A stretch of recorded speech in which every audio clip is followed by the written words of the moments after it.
berawal dari kasus KDRT yang dialami oleh Susan, yang membuat semua keluarga sampai ramai berkumpul untuk bermusyawarah dan memperjelas kronologinya.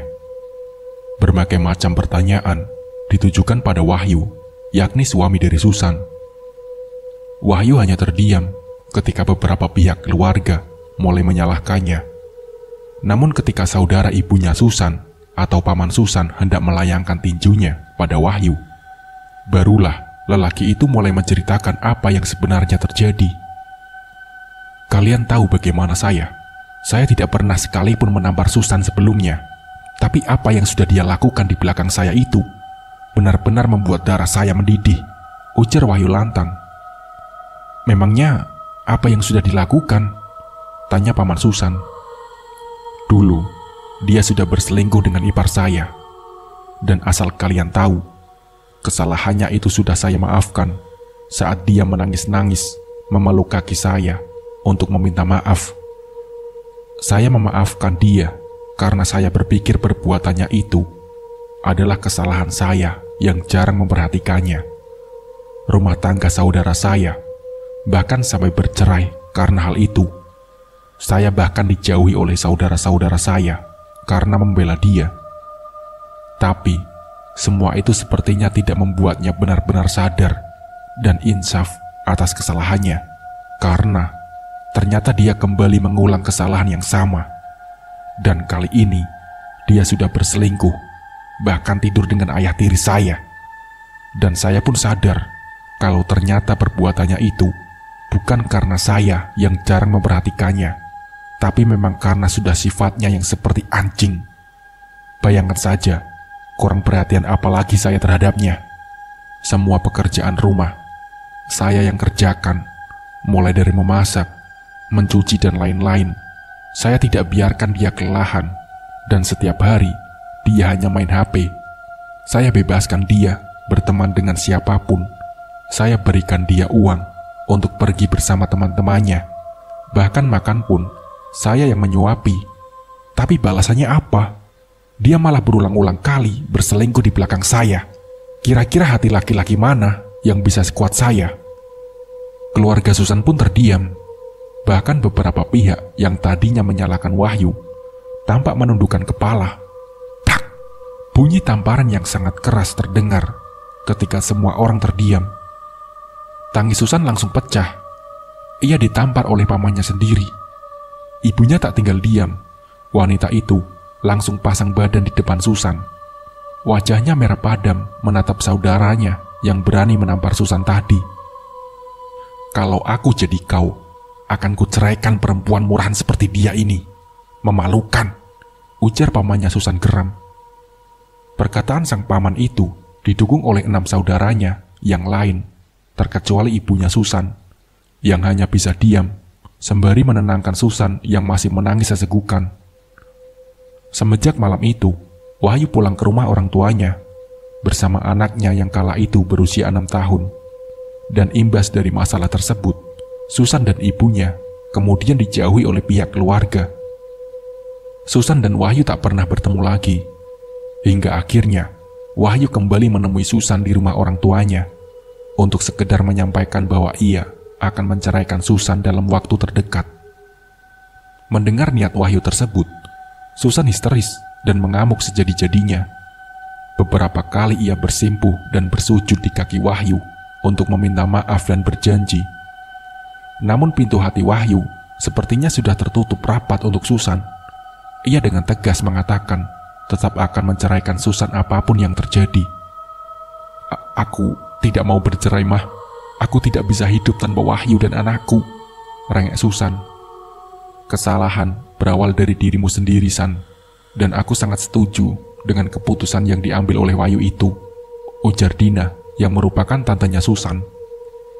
Semua sudah terjadi. Tak sepatutnya kau menyalahkan anakku begitu, ujar ibunya Susan jengkel terhadap perkataan adiknya itu. Percekcokan kembali terjadi antara mereka. Akibatnya, kini Tante Dina pun bahkan ikut memusuhi Susan dan juga ibunya. Karena rumah yang berdekatan dengan saudara-saudara yang lainnya, sehingga membuat mereka mengetahui bahwa Susan bersama ibunya mendukuni Wahyu Hingga akhirnya Wahyu pun berhasil dibuat balik lagi bersama Susan. Tidak lama setelah kembalinya Susan dan Wahyu, Susan dikabarkan hamil. Namun yang menjadi gosip hangat ialah usia kandungan yang berbeda jauh dengan bersatunya mereka. Bahkan sampai bidan yang melayani pemeriksaan kandungan Susan itu pun ditanyai oleh orang-orang tentang usia kandungan Susan yang sebenarnya. Sudah 4 bulan. Iya sih, mereka belum resmi bercerai. Tapi kata Wahyu waktu itu kan si Susan sudah pernah tidur sama bapak mertuanya. Jangan-jangan itu anak hasil perselingkuhan, ujar salah satu istri pamannya Susan bergosip dengan saudara-saudara yang lainnya. Tante Dina yang tidak sepenuhnya membenci Susan dan ibunya hanya bisa diam mendengarkan obrolan gosip tersebut. Beberapa bulan kemudian, karena di desa itu saudaranya tak lagi memperlakukan seperti dulu, ibunya Susan kini lebih sering menghabiskan waktunya di kota bersama dengan anak menantu dan juga cucunya yang merupakan kakak dari Susan. Yang bertahan di desa itu hanyalah Susan bersama suaminya. Mereka dijauhi orang-orang, bahkan tetangganya. Hari itu, pihak keluarga dikagetkan dengan tangisan histeris dari Tante Dina di rumahnya. Bagaimana tidak, sang suami yang pada saat itu hendak berangkat bekerja, tiba-tiba saja muntah darah dan tubuhnya langsung lemas seketika.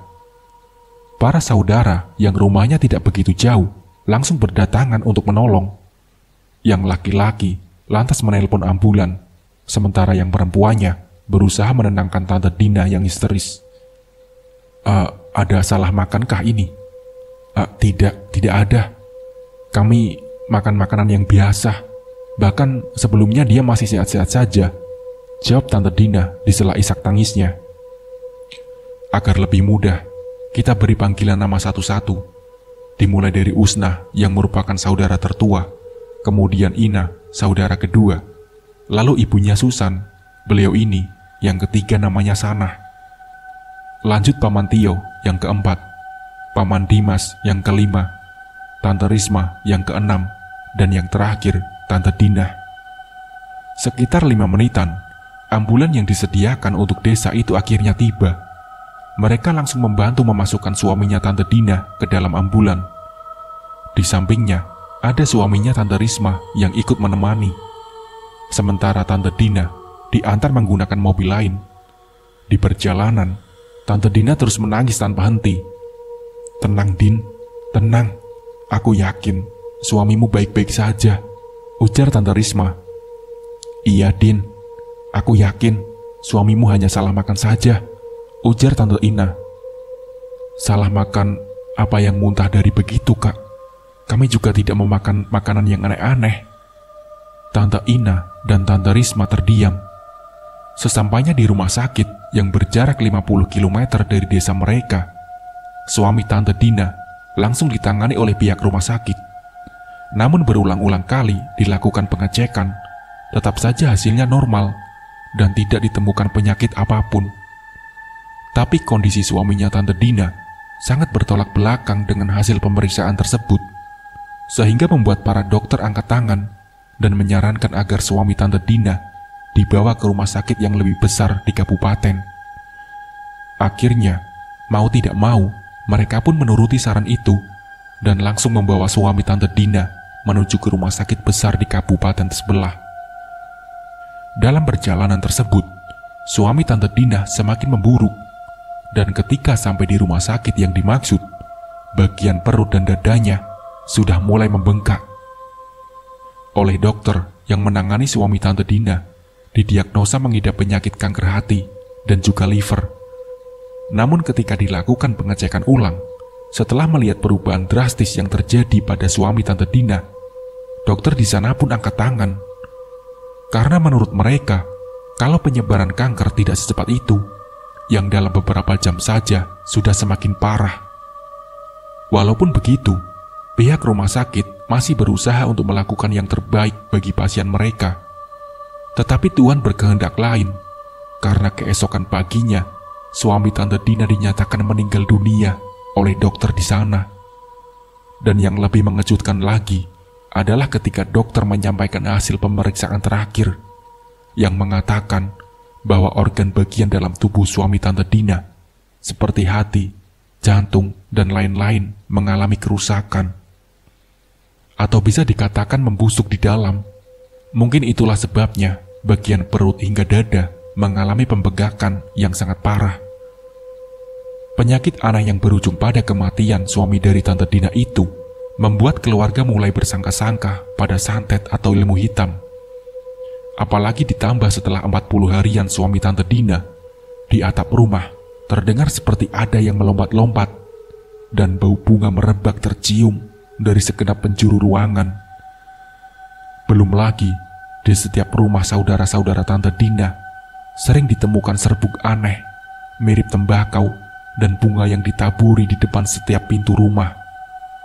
Namun mereka yang masih ragu-ragu dengan santet yang menyerang keluarga mereka itu hanya membuang taburan bunga dan serbuk tembakau yang ditemukan di depan pintu rumah, tanpa berniat memusnahkannya atau mengambil foto dari benda-benda tersebut yang kemungkinan di suatu hari akan berguna. Dan 2 hari kemudian, Tante Usna jatuh sakit. Tante Usna yang sudah berusia 50 tahunan itu ditemukan pingsan oleh menantunya di dalam kamar mandi saat hendak mengambil wudhu. Tante Usna yang dianggap hanya jatuh biasa itu tidak segera dibawa berobat, dan menantunya cuma memanggil mantri yang bertugas di desa tersebut untuk memeriksa keadaan Tante Usna. Akan tetapi, setelah dibiarkan, keadaan Tante Usna tidak kunjung siuman. Dan pada malam harinya, menantu Tante Usna yang dikenal memang sebagai orang yang alim dan merupakan cucu dari kiai itu, menyarankan untuk membawa Tante Usna berobat ke kampung, yakni pada orang yang pandai dalam hal-hal berbau mistis. Karena menurutnya, sakit ibu mertua itu tampak aneh. Apalagi di kamar mandi mereka itu bukanlah keramik, dan sama sekali tidak ada dinding-dinding atau bak mandi yang bisa membuat kepala Tante Usna terbentur. Karena kamar mandi tersebut hanya berdinding triplek dan bak mandinya pun juga dari ember. Menurut mantri pun, Tante Usna tidak kenapa-napa, hanya pingsan biasa. Bahkan Tante Usna juga tidak memiliki riwayat darah tinggi. Oleh karena itu, anaknya Tante Usna pun menyetujui apa yang suaminya katakan. Dan malam itu juga, menantu Tante Usna menjemput seseorang yang dikenal pintar mengobati orang yang mengalami sakit non-medis. Beliau adalah Ibu Jumatul, orang dari desa sebelah yang berjarak sekitar 20 km dari desa mereka tersebut. Beliau manggut-manggut setelah melihat keadaan Tante Usna. "Memang kena kiriman orang, ibumu ini," kata Ibu Jumatul. Tapi masih bisa diobati kan?" kata menantunya Tante Usna. "Untung masih baru, jadi belum terlambat kalau mau diobati," kata Ibu Jumatul. Malam itu juga, Bu Jumatul melakukan pengobatan kepada Tante Usna. Dan setelah proses terakhir, beliau meminumkan air yang sudah didoakan pada Tante Usna. Tidak berapa lama, Tante Usna siuman.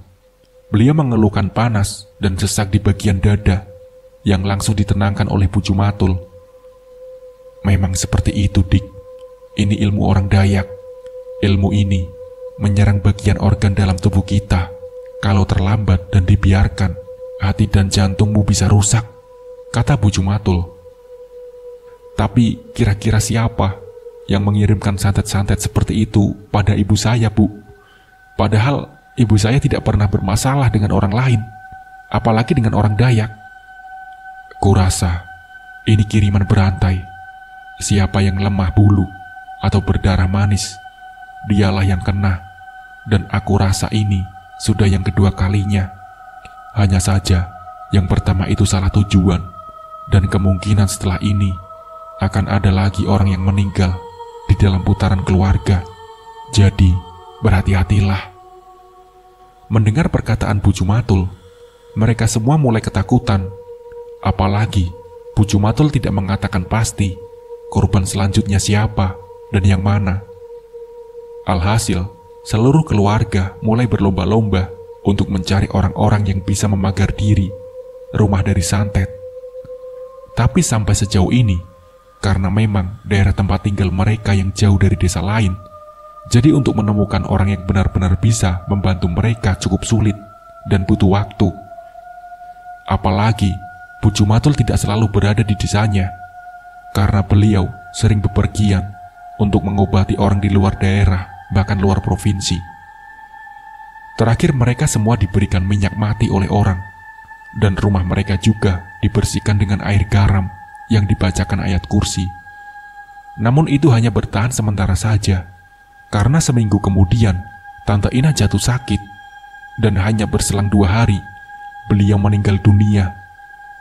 Gejala penyakitnya sebelum meninggal pun sama dengan suami Tante Dina. Semakin dibuat ketakutanlah mereka. Apalagi setelah kematian Tante Ina itu, keluarganya sering dan bahkan hampir setiap malam mendengar suara orang melompat-lompat di atas atap saat tengah malam.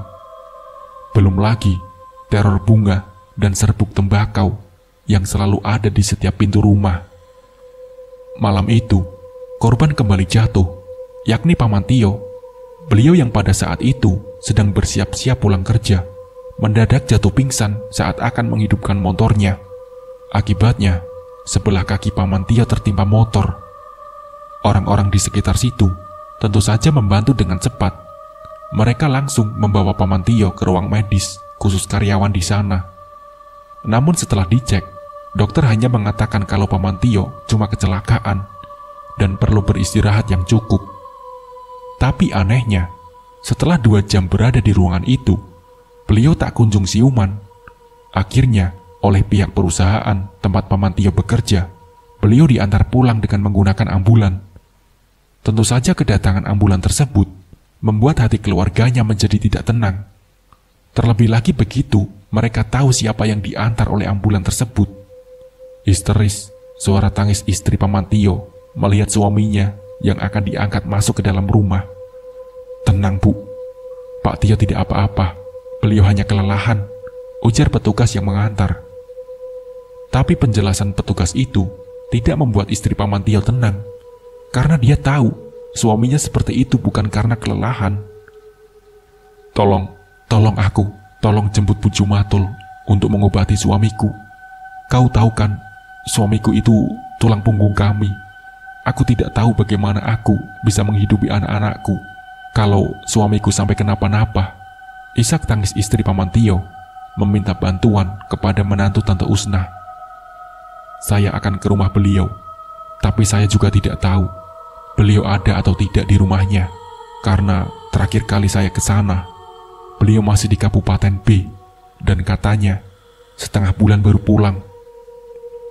Beruntung sekali, karena rupanya Bu Jumatul sudah pulang, dan saat menantu Tante Usna datang, Bu Jumatul tengah beristirahat di kamarnya. "Jadi, kalian belum juga mendapatkan orang yang bisa?" tanya Bu Jumatul.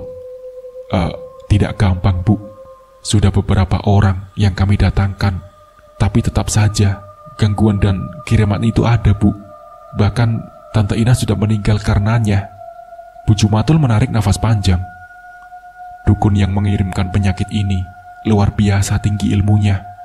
Jika bukan orang yang benar-benar tepat, maka akan sangat sulit melawannya. Aku bisa mengobati, tapi itu hanya sementara. Dan setelah si A sembuh, maka si B atau si C akan mati, ucap Bu Jumatul. Perkataan Bu Jumatul itu membuat keluarga mereka semakin putus asa. Lalu orang yang tepat itu seperti apa? Dan di mana kami bisa menemukannya, Bu?" Bu Jumatul terdiam untuk beberapa saat. Kemudian beliau berkata, "Aku tahu jenis ilmu yang seperti ini hanya orang Dayak yang punya. Jadi, aku rasa kalian harus mencari orang Dayak juga untuk mengobatinya." "Apa santet yang menyerang keluarga kami ini Parangmaya?" Bu Jumatul menggeleng. "Bukan, Parangmaya tidak seperti ini. Tapi dari tingkatan ilmunya, aku rasa hampir sama dengan kehebatan Parangmaya. Dan Parangmaya itu sendiri korbannya langsung mati dalam beberapa jam saja. Tidak seperti ini, yang korbannya dibuat sangat tersiksa di ujung kematiannya," ucap Bu Jumatul. Kemana kami mencari dukun orang Dayak, Bu? Sementara kami saja bukan asli orang Kalimantan ini," Bagaimana mungkin kami tahu di daerah mana ada dukun-dukun Dayak itu berada? Aku punya kenalan orang Kalimantan Tengah, tepatnya di Puruk Cahu. Tapi dia ini bukan dukun. Tetapi aku rasa sedikit banyaknya dia tahu tentang beberapa dukun yang ada di daerahnya. Kalau kalian mau, aku masih menyimpan kontaknya, ujar Bu Jumatul seraya mengeluarkan HP. Namun sayang sekali, nomor orang yang dimaksud oleh Bu Jumatul itu sedang tidak aktif. Dan malam itu juga, Paman Tio akhirnya siuman setelah diobati oleh Bu Jumatul. Sebaiknya, kalian cepat-cepat cari orang lain yang bisa mengakhiri santet berantai itu, karena setelah ini akan ada yang meninggal lagi di antara kalian, pesan Bu Jumatul sebelum pulang. Siapa kira-kira orang yang tega pada keluarga kita?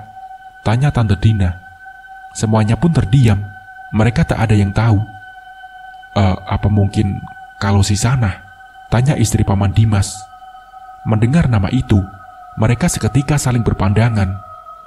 Tapi aku rasa itu tidak mungkin, karena aku tahu Sana tidak akan setega itu kepada kita yang masih saudaranya, ujar Tante Dina membela Sana. Bisa saja, karena pada waktu itu si Tio menampar Susan kan? Kalian sendiri melihat bagaimana raut wajah Sana menatap Tio waktu itu. Dan setelah kejadian tersebut, kita semua memusuhinya, ujar istri Tante Dimas. Tidak mungkin, saudara mana di dunia ini yang tega terhadap saudaranya sendiri? Bahkan binatang pun tidak seperti itu, ujar Tante Dina tetap bersikuku membela Sana. Dan satu yang kau lupa, tentang sifat manusia yang bisa lebih buruk daripada binatang, apalagi bila itu menyangkut harga diri anaknya, kecam istri Paman Dimas. Perdebatan mereka malam itu memanas. Kau rasa begitu?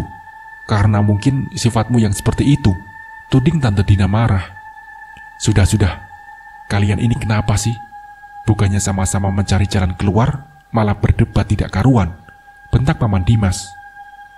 Malam semakin larut, sebagian dari mereka sudah pulang ke rumah masing-masing. Tinggallah Tante Dina yang menemani istri Paman Tio pada saat itu. Hampir semalaman ia memikirkan perkataan dari istri Dimas. Ia ragu, mungkinkah dugaan itu benar? Keesokan harinya, Paman Dimas kembali ke rumah Paman Tio dan mengatakan kalau orang yang dimaksud oleh Bu Jumatul sudah berbicara dengannya pagi tadi di telepon. Orang itu setuju membantu menunjukkan kepada mereka dukun yang terkenal hebat di daerahnya sana. Dan rencananya, Paman Dimas akan segera berangkat ke Kalimantan Tengah menemui orang itu secepatnya. Tapi yang jadi kendala sekarang, uangku tidak cukup, ujar Paman Dimas. Kalau untuk uang, aku masih ada simpanan, ujar Tante Dina. Iya, kami pun sama, kata istri Paman Tio menimpali. Tapi kau kan, jangan pikirkan masalah ekonomiku. Nyawa kita, semua jauh lebih penting dibandingkan uang, ujar Tante Dina. Dan di hari itu juga, Tante Dina memberikan uang tabungannya untuk Paman Dimas. Di sore harinya, Paman Dimas berangkat ditemani Tante Risma. Perjalanan 3 hari 3 malam itu, mereka lewati dengan hati yang was-was. Apalagi di sepanjang perjalanan, sinyal tidak terlalu bagus untuk sekedar menghubungi keluarga di desa. Dan singkatnya, malam itu mereka pun sampai di rumah orang yang akan mengantar mereka berobat. Di sana, mereka disambut dengan baik oleh orang itu dan keluarganya. Kita sebut saja, nama orang itu adalah Mardi. Setelah makan, kalian langsung beristirahat saja, karena besok pagi, aku akan mengantar kalian ke rumah dukun itu, ujar Mardi pada Paman Dimas dan Tante Risma.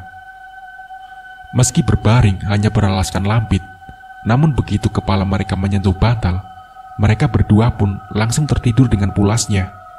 Sampai-sampai mereka tak sadar jika pagi telah menjelang. Paman Dimas dan Tante Risma dibangunkan oleh istrinya Mardi.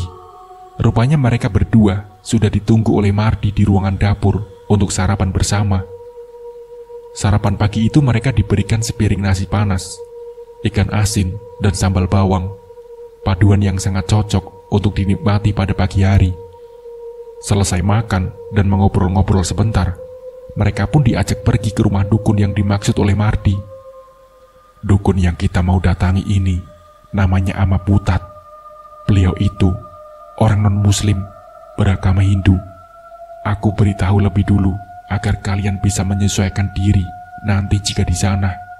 Karena kami di sini toleransi antar umat beragama sangat tinggi. Jadi aku harap kalian jangan sampai menyinggung beliau, pesan Mardi. Paman Dimas dan Tante Risma mengangguk.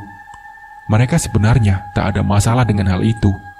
Sesampainya di rumah yang memiliki ciri khas orang-orang Dayak itu, Mardi langsung ke pelataran rumah. Ia memanggil-manggil si tuan rumah.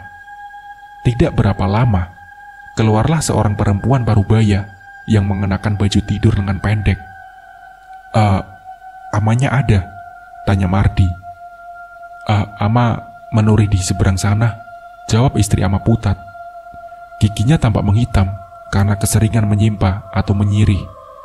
"Tunggu saja di dalam rumah, sebentar lagi juga pulang," katanya. Mardi memperkenalkan Paman Dimas dan Tante Risma pada istri Ama Putat. Raut wajah istri Ama Putat sangat cuek dan bahkan terkesan seperti ketidaksukaan pada tamu-tamunya. Padahal nyatanya tidak seperti itu. Beliau cukup ramah, hanya saja beliau tidak terlalu pandai berbahasa Indonesia dan hanya paham 2 bahasa saja. Sehingga membuat Paman Dimas dan Tante Risma hanya bisa terdiam ketika mendengar percakapan antara Mardi dan istri Ama Putat. Sekitar setengah jam kemudian, seorang laki-laki dengan pakaian dipenuhi bekas-bekas getah yang sudah menempel permanen datang ditemani 3 ekor anjing yang tampak beringas. Lelaki itu melepaskan topi lusuh dan juga pakaian tilisan atau pakaian yang selalu digunakan untuk menuri yang ia kenakan, hingga menyisakan celana pendek sebatas lutut. Terlihatlah betapa kekarnya tubuh lelaki itu, walau usianya sudah tua. Rambutnya pun sudah botak sebagian, warna rambut dan jenggotnya saja sudah memutih semua. Tidak berapa lama, beliau masuk ke dalam rumah dengan sudah mengenakan pakaian. Beliau menyapa ramah kepada tamu-tamunya, dan saat menatap Tante Risma, alis Ama Putat mengkerut, seperti sedang melihat sesuatu yang aneh pada diri Tante Risma. Kenapa Paman?" tanya Mardi pada Ama Putat. "Aku pernah melihat dia ini di dalam mimpiku," jawab Ama Putat dalam bahasa Dayak. Mardi tampak kaget, lalu ikutan menatap wajah Tante Risma yang langsung ketakutan, karena ia sama sekali tidak paham dengan bahasa tersebut. Kenapa?" tanya Tante Risma. "Kata Ama ini, beliau pernah melihatmu dalam mimpinya," ujar Mardi. "Takut dia itu," tegur istri Ama Putat pada suaminya yang terus saja menatap Tante Risma. "Dalam mimpiku, kau memakai baju berwarna putih dan sedang dikejar-kejar oleh seekor anjing hitam besar yang di mulutnya terdapat sebuah pedang panjang. Lalu kau berlari dan mendatangiku yang pada saat itu sedang berada di sebuah sungai oleh anjing-anjingku. Anjing yang mengejarmu itu dihajar hingga mati dan pedangnya kulempar, kemudian menghilang. Setelahnya, kau kusuruh menyelam ke dalam sungai, lalu warna bajumu langsung berubah," cerita Ama Putat. Itu artinya apa, Mah?" tanya Paman Dimas. "Anjing hitam berarti penyakit, dan pedang di mulutnya itu menandakan bahwa penyakit itu adalah santet," kata Ama Putat. Benar, Mah. Keluarga saya sekarang memang sedang tidak baik-baik saja. Satu persatu saudara kami meninggal dunia. Kata orang yang mengobati kami, ini sejenis santet berantai yang dimiliki orang Dayak. Dan santet itu bisa membunuh habis keluarga kami. Karena kalau diobati satu, maka akan ada satu lagi yang meninggal. Dan begitu seterusnya, kata Paman Dimas. "Iya, tapi santet seperti itu bukan berasal dari Kalimantan Tengah, karena aku tahu pasti jenis-jenis santet yang ada di daerahku ini. Kurasa yang seperti itu, kalau tidak dari Kalimantan Timur, bisa jadi dari Kalimantan Barat," ujar Ama Putat. Entah dari mana asalnya, saya juga tidak tahu, Mah. Tapi kemungkinan kami bisa terlepas dari santet itu kan? Tanya Paman Dimas. Kalau penyakitnya ada, berarti obatnya juga ada. Paman Dimas menghela nafas lega. Apa Ama bisa melihat bagaimana keadaan saudara-saudara kami di rumah? Tanya Tante Risma. Mereka baik-baik saja. Yang laki-laki sudah mulai membaik. Tapi Ama Putat pun terdiam. Tapi apa, Mah? Tanya Tante Risma. Kau yang akan terkena selanjutnya. Jadi, sebaiknya kalian berdua malam ini tidur di sini saja, agar aku bisa segera bertindak jika sesuatu terjadi kepadamu, ujar Ama Putat. Tante Risma dan Paman Dimas mengangguk tanpa berpikir dua kali lagi. Tapi, selama di sini, kamu harus memasak sendiri ya, karena kami tidak akan menyediakan makanan untuk tamu yang Islam. Tapi, kami punya alat-alat masak dan alat-alat makan khusus untuk tamu-tamu yang beragama Islam. Mah, kami jadi tidak enak. Kami sungguh tidak membeda-bedakan agama, Mah. Kami bisa makan apa saja dan di mana saja. Diterima di sini saja, kami sudah sangat bersyukur, ujar Paman Dimas bergetar. Takut kalau ada perkataannya tadi yang menyinggung Ama Putat. Tidak bisa begitu. Agama kalian punya aturannya sendiri. Agama kami pun punya aturannya sendiri. Dan kami harus menghormati itu. Begitupun juga sebaliknya, kata Ama Putat kembali. Paman Dimas dan Tante Risma terdiam, tak tahu harus berkata apa lagi. Saat Mardi pulang, Paman Dimas ikut bersamanya untuk mengambil barang-barang yang mereka tinggal di rumah keluarga Mardi, sementara Tante Risma menunggu di rumah Ama Putat. Kami hanya tinggal berdua di rumah ini, karena anak-anak kami sudah menikah semua. Bahkan ada yang sudah hampir 2 tahun tidak pulang kemari, cerita Ama Putat. Jauh-jauh mungkin ya, Mah, tempat tinggalnya. Iya, anak keduaku itu cukup jauh dari sini. Tapi, jarak tidak jadi masalah. Dulu mereka sering kemari. Cuma sekarang, anakku itu kerja ikut perusahaan, dan cucu-cucuku sudah mulai bersekolah. Jadi, pasti sulit untuk bepergian, kata Ama Putat. Tante Risma mengangguk. Matanya masih menatap anjing-anjing milik Ama Putat yang sedang tiduran di tanah. Suasana di sana memang sangat berbeda, karena terasa lebih tenang dan asri, namun juga pasti menyeramkan bila di malam hari, karena di sekitar rumah itu banyak terdapat pepohonan. Maaf sebelumnya, tapi menurut Ama, apakah keluarga saya ada harapan untuk terlepas dari teror santet itu? Tanya Tante Risma. Kita akan usahakan agar kamu dan keluargamu terbebas dari santet itu, jawab Ama Putat. Tante Risma mengangguk, dan setelah sekian jam menunggu, akhirnya Paman Dimas datang. Paman Dimas membawa beberapa kresek berisi belanjaan yang berupa bahan makanan dan lain-lain. Sementara Ama Putat tadi berpamitan untuk pergi. Katanya ingin mencari sesuatu, entah apa yang akan beliau cari. Saat akan memasak makanan, Tante Risma sedikit kesulitan karena di rumah itu masih memakai kayu api untuk memasak. Sesekali, istri Ama Putat membantunya mengatur kayu-kayu yang jadi bahan bakar agar api tetap menyala. Tante Risma hanya tersenyum menanggapi, karena ia takut kalau nanti salah bicara dan menyinggung perasaan tuan rumah. Kira-kira sekitar pukul 3 sorean, Ama Putat pulang. Beliau membawa beberapa macam kayu yang salah satunya berwarna kuning keemasan. Kapan kiranya pengobatan dilakukan, Mah? Tanya Paman Dimas. Aku masih butuh persiapan, karena yang akan aku lawan bukanlah dukun sembarangan, ujar Ama Putat. Di malam itu, mereka tidur di rumah Ama Putat. Suasana malam di rumah itu sangat jauh berbeda dengan suasana di rumah Mardi. Meski di sekitar rumah banyak rerumputan dan pepohonan, namun entah kenapa, sejak matahari terbenam sampai menjelang tengah malam, mereka sama sekali tidak mendengar suara-suara binatang malam. hanya suara lolongan anjing yang tiba-tiba terdengar dari luar rumah diikuti angin yang berusaha menerbangkan atap, membuat penghuni rumah terbangun karena suara berisik tersebut.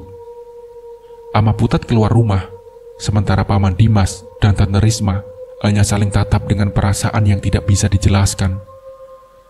Tidak berapa lama, angin dan suara lolongan anjing tadi mereda. Ama Putat masuk ke dalam rumah dengan raut wajah penuh kekesalan. Ada apa, Mang?" tanya Paman Dimas memberanikan diri. Tidak ada apa-apa. Lanjutkan saja tidur kalian," jawab Ama Putat. Ada apa ya kira-kira?" bisik Tante Risma. Paman Dimas mengangkat bahunya, lalu kembali berbaring untuk melanjutkan tidurnya, meskipun sebenarnya kantuknya sudah hilang. Keesokan harinya, Ama Putat mengajak mereka berdua mengobrol setelah selesai makan. "Tadi malam, ada kiriman yang datang. Hanya saja tidak berhasil masuk karena penjagaku lebih dulu menghalanginya," cerita Ama Putat. Paman Dimas dan Tante Risma menghela nafas lega. Tapi bagaimana dengan keluarga kami di sana, Mah?" tanya Paman Dimas. "Aku tidak bisa memastikan keadaan mereka. Hanya saja, aku akan memulai pengobatan malam ini." Apa yang Ama butuhkan untuk pengobatannya?" tanya Paman Dimas.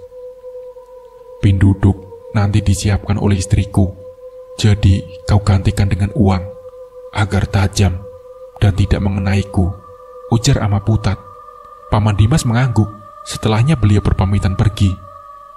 Dan sekitar pukul 9-an, Ama Putat kembali membawa segulungan bambu kuning. Bambu itu dibelah-belah dan dijadikan seperti kurungan ayam dengan ukuran yang lumayan besar. Setelah itu, kurungan tersebut dililitkan dengan kain hitam hingga tertutup seluruhnya. Kurungan itu kemudian diletakkan di tengah-tengah rumah. Di sekelilingnya juga disusun berbagai macam benda tajam seperti parang, belayung, mata tombak, sumpit, dan beberapa lembar daun sawang merah. Di dapur, istri Ama Putat rupanya juga sedang menyiapkan berbagai macam makanan yang kemungkinan adalah makanan untuk ritual. Sekitar pukul 2 siang, Mardi datang dengan membawa seekor monyet yang sudah mati. Ama Putat mengambil monyet tersebut, lalu memasukkannya ke dalam wadah. "Sepertinya banyak sekali yang disiapkan, Mah," ujar Paman Dimas. "Iya, karena banyak juga yang akan dipanggil malam ini," jawab Ama Putat. Sepulangnya Mardi, Ama Putat mengambil monyet tadi dan memenggal kepalanya. Kepala monyet itu ditancapkan pada kayu ulin yang lancip di bagian ujungnya, dan usus monyet tersebut dililitkan kepada kayu yang sudah ditancapkan kepada monyet itu. Bahkan Tante Risma dibuat muntah karena menyaksikan apa yang dilakukan Ama Putat. Menjelang maghrib, Mardi kembali datang membawakan beras ketan hitam. Ama Putat sudah berganti pakaian, dan saat beliau sudah duduk, beliau langsung menyuruh Tante Risma dan Paman Dimas untuk ikut duduk di dekatnya. "Apa kalian ada mencurigai seseorang?" Paman Dimas dan Tante Risma saling pandang, lalu kemudian menggeleng. "Tidak ada yang kami curigai, Mah," kata Paman Dimas. "Pelakunya adalah orang yang sangat dekat dengan kalian. Bahkan, kalian masih memiliki keterikatan darah dengannya," kata Ama Putat. Siapa itu, Mah? Siapa?" tanya Tante Risma bergetar. "Kalian sebelumnya pernah terlibat masalah dengannya. Coba kalian ingat-ingat. Jujur, aku baru kali ini membantu yang seperti ini. Ini benar-benar musuh dalam selimut." "Dek, orang terakhir yang bermasalah dengan kita cuma Sana kan?" ujar Tante Risma. Paman Dimas mengangguk. Namun ia sendiri masih tidak percaya, karena antara mereka dan Sana itu adalah saudara kandung. Mana mungkin saudara kandung bisa setega itu? Apa benar saudara mereka, Mah?" tanya Mardi yang juga penasaran. "Iya, saudara mereka. Sulit aku memikirkannya. Tidak masuk akal. Kenapa bisa begitu tega?" ujar Ama Putat. Mardi terdiam. Ia pun ikut bingung. Terlebih lagi, Paman Dimas dan Tante Risma yang tidak paham dengan bahasa mereka. Kalau ku katakan, takutnya kalian tidak percaya. Karena ini memang benar-benar di luar dugaan. Aku juga seumur-umur belum pernah mendengar kasus seperti ini, ujar Mardi. Apakah memang benar saudara kami, Ma? Karena kami hanya memiliki masalah sama dia. Dan kalau benar begitu, apa tidak ada jalan untuk diobati? Tanya Tante Risma memastikan. Ama Putat menarik nafas panjang. Sebenarnya bisa, tapi harus dikembalikan pada pengirimnya. Semua orang yang berada di sana terdiam. Kembalikan saja, jika hanya itu caranya, ujar Paman Dimas kemudian. Tante Risma terbelalak menatap Paman Dimas. Kau, apa? Tidak ada cara lain kan? Mengobati hanya membuang-buang waktu dan uang saja, sama sekali tidak menghentikan teror itu. Lagi pula, kita hanya mengembalikan apa yang sudah dia kirim. Yang memulainya duluan dia, bukan kita. Dan apa kau mau jadikan korban selanjutnya? Tante Risma terdiam. Yang dikatakan Paman Dimas memang ada benarnya. Kembalikan saja, Mah. Aku siap menanggung segala resikonya, ujar Paman Dimas. Ama Putat menarik nafas panjang. Baru kali ini ia terlibat perang santet bersaudara. Baiklah, sekarang aku minta tolong, tinggalkan aku sendirian di sini, karena aku akan segera memulai pekerjaanku, kata Ama Putat pada mereka bertiga. Tanpa disuruh 2 kali, ketiganya lantas beranjak pergi. Mereka menunggu hasilnya dengan cemas, terlebih lagi Tante Risma. Mardi mengeluarkan sepucuk rokoknya dan mulai menyulut rokok tersebut. Tubuhnya menyender pada dinding rumah, sementara Paman Dimas dan Tante Risma hanya terdiam dengan wajah menunduk. Bau rokok yang dihisap oleh Mardi memenuhi ruangan. Namun tiba-tiba tercium bau lebih menyengat dari asap rokok. Bau itu mirip seperti bau rambut yang terbakar. Suasana yang sebelumnya sepi kini mendadak ramai oleh gonggongan anjing milik Ama Putat. Shh, jangan bertanya apa-apa, potong Mardi cepat. Bau rambut terbakar yang menyengat itu kini memudar dan langsung berganti bau kencur. Tante Risma menutup mulutnya agar tak menegur bau-bauan itu. Karena bau-bauan yang entah dari mana datangnya itu silih berganti tercium oleh mereka bertiga. Suara gonggongan anjing masih terdengar bersaut-sautan. Dan tiba-tiba saja, rumah terasa bergoyang, diikuti suara seperti ada yang melompat-lompat di atap rumah. Membuat Tante Risma langsung merapatkan tubuhnya pada Paman Dimas yang sedang mengedarkan pandangannya ke arah langit-langit rumah. Apa pekerjaanmu di sana? Tanya Mardi berbahasa basi memulai percakapan. Aku bekerja di perusahaan yang gajinya tidak seberapa dan malah sering terlambat mereka bayarkan, ujar Paman Dimas. Mardi pun tersenyum. Itulah kenapa aku malas hendak bekerja di perusahaan dan lebih memilih bekerja serabutan yang hasil uangnya pasti, ujar Mardi. Kulihat di sepanjang jalan menuju kemari banyak perusahaan batu bara, tentu gajinya besar. Iya, tapi sebanyak apapun perusahaan di daerah Kalimantan Tengah ini, aku tetap tak akan bisa masuk begitu saja.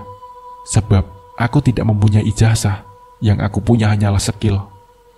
Tapi, skill saja tidak ada artinya bagi perusahaan, karena yang mereka cari adalah orang-orang pintar yang memiliki ijazah lulusan sekolah tinggi, ujar Mardi. Brak! Mardi menempelkan jari telunjuk pada bibirnya, mengisyaratkan kedua kakak beradik itu agar diam dan tidak bertanya apa tentang asal-usul suara tersebut. Dan tidak lama kemudian, suara itu menghilang diiringi dengan berhentinya suara gonggongan anjing milik Ama Putat. Kurasa aku akan menginap di sini malam ini, ujar Mardi kembali membuka percakapan. Iya, sebaiknya memang begitu, jawab Paman Dimas. 3 jam lamanya mereka menunggu dan tanpa mengetahui apa yang sedang Ama Putat lakukan. Mardi, suruh mereka berdua kemari, ujar suara Ama Putat.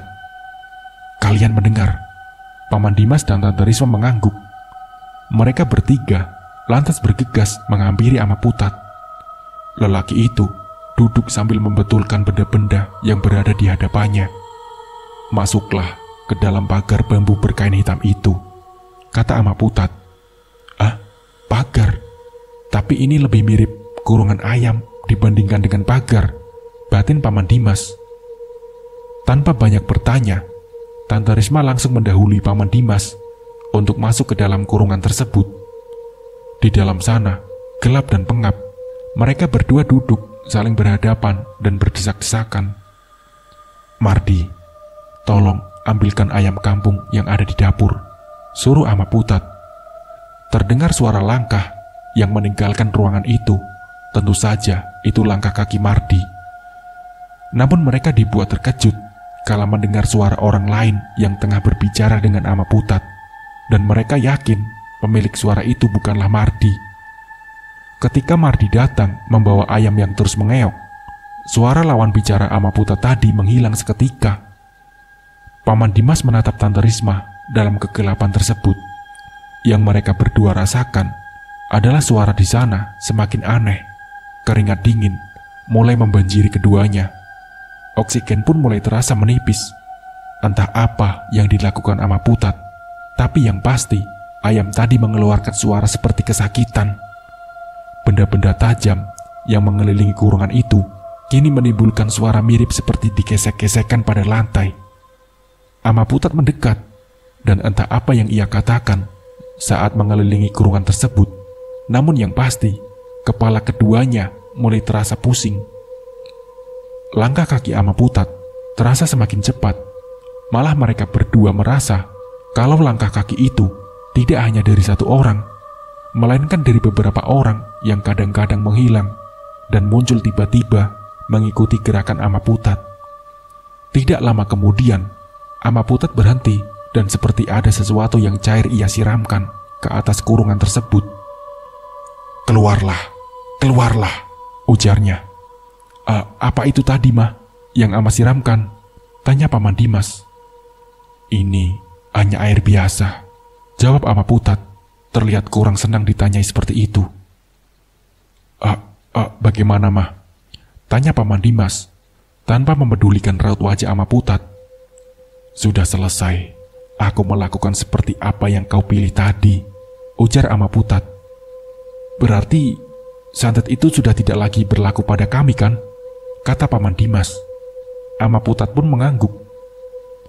"Hanya saja, ku minta kepada kalian, jangan pernah menyesal dengan pilihan yang sudah kalian pilih itu," ujar Ama Putat. Malam itu, mereka berdua baru bisa tidur lewat dari tengah malam, sementara Mardi sudah mendengkur. Di keesokan harinya, Paman Dimas dan Tante Risma berpamitan untuk pulang. Mereka juga diberikan seekor anak monyet oleh Mardi. "Itu anak monyet yang kemarin kuburu. Dia memeluk erat induknya yang sudah mati. Membuatku tidak tega untuk menyerahkannya kepada Ama Putat. Tolong rawat dia ya, karena induknya mati digunakan sebagai pelengkap ritual kalian," ujar Mardi. Tante Risma menatap sendu anak monyet itu. Ia memeluknya dengan erat. "Jangan khawatir, aku pasti akan merawat dan menjaga anak monyet ini."